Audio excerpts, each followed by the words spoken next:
10 வருஷத்துல 17 மருத்துவக் கல்லூரி, ஒரே ஆண்டிலே 11 மருத்துவக் கல்லூரி. ஆனால் 4 வருடத்திலே ஒரு மருத்துவக் கல்லூரி கூட கொண்டு வராதவரை கேள்வி கேட்க இந்த ஊடகங்களுக்கு திராணி இல்ல. 18ஆம் தேதி ராஜீவ் காந்தின்னு ஒருத்தர் கோயம்புத்தூர்ல மாணவரணி திமுக செயலாளர், அவன் நம்ம கல்விக்கு எதிராக எடப்பாடியார் வந்து பேசிட்டாருன்னு போராட்டம் நடத்துறேங்கிறான். இதை ஊடகங்கள் பிரச்சனை பண்ணிட்டு இருக்குது. விவாத பொருளா என்ன வருது? எடப்பாடியார் பேசு சரியா தவறா? எடப்பாடியார் சொன்னது இப்படி சொல்லலாமா?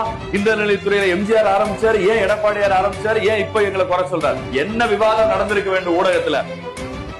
அரசு கலைக்கல்லூரியாக நீங்கள் கொண்டு வந்திருந்தால், அரசு பணத்தை கொண்டு நீங்கள் கல்லூரி தொடங்கி இருந்தால், மாணவர்களுடைய கல்வி கட்டணம் 30,000 ரூபாய் இருக்குமா, வெறும் 1,500 ரூபாயா இருந்திருக்குமா? ஏன் மாணவர்கள் மீது நீங்கள் இந்த சுமையை சுமத்துகிறீர்கள் என்று விவாதம் நடத்திருக்கணும். இன்றைக்கு பழனி ஆண்டவர் கோயில்ல இருந்து ஆரம்பிச்சிருக்கிற கல்லூரி தொப்பம்பட்டியிலயா இருக்கட்டும், இன்றைக்கு நம்முடைய கபாலீஸ்வரர் கோயில் சார்பா கொளத்தூர்ல மு.க. ஸ்டாலின் ஓட்டு வாங்குறதுக்காக கொளத்தூர்ல ஆரம்பிச்சிருக்க அரசு கலைக்கல்லூரியா இருக்கட்டும், திண்டுக்கல்ல செம்பட்டிங்கிற இடத்துல ஆரம்பிச்சிருக்கிற கல்லூரி கூட்டுறவுத்துறை மூலமா ஆரம்பிச்சிருக்க கல்லூரியா இருக்கட்டும், என்ன ஃபீஸ்? அதல்ல கேள்வி. ஆனா எடப்பாடியார் ஆரம்பிச்ச 59 கல்லூரியிலும் ஃபீஸ் வெறும் 1,500 ரூபாய். ஒரு மனிதன், ஒரு பையன் படிச்சு அந்த பட்டத்தை வாங்குவதற்கு. இனி ஆரம்பிச்சிருக்கிற இந்த மக்களினுடைய அந்த உண்டியல் பணம், மக்கள் வந்து இறைவன் தொண்டுக்காக கொடுத்த அந்த பணத்தை வைத்து நீ ஆரம்பித்திருக்கிற கல்லூரியில என்ன ஃபீஸ்? 30,000 ரூபாய். நீ சுயநிதி கல்லூரியாக இன்றைக்கு இந்த அறநிலையத்துறையினுடைய அந்த பணத்தை எடுத்து நீ ஆரம்பிச்சிருக்கிற, அறங்காவலர்களுடைய ஒப்புதல் இல்லாமல் அராஜக போக்கோடு நீ ஆரம்பிச்சிருக்க. இதையெல்லாம் விவாதமாக்கி இருக்கணும்.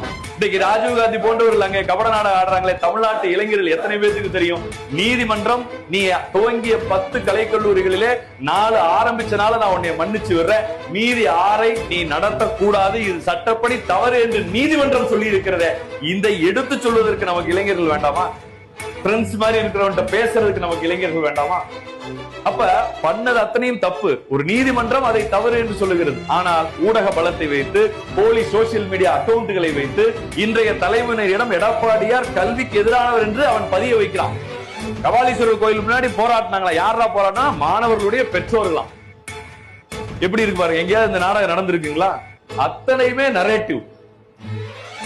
தான் என்ன நினைக்கிறேனோ அதை தமிழ்நாட்டு மக்கள் நம்ப வேண்டும் என்று ஸ்டாலினும் சபரீசன் அவர்களும் பெண் அமைப்பும் முழுமையாக திட்டமிட்டு ஒரு நாடகத்தை தமிழ்நாட்டிலே அரங்கேற்றிக் கொண்டிருக்கிறது.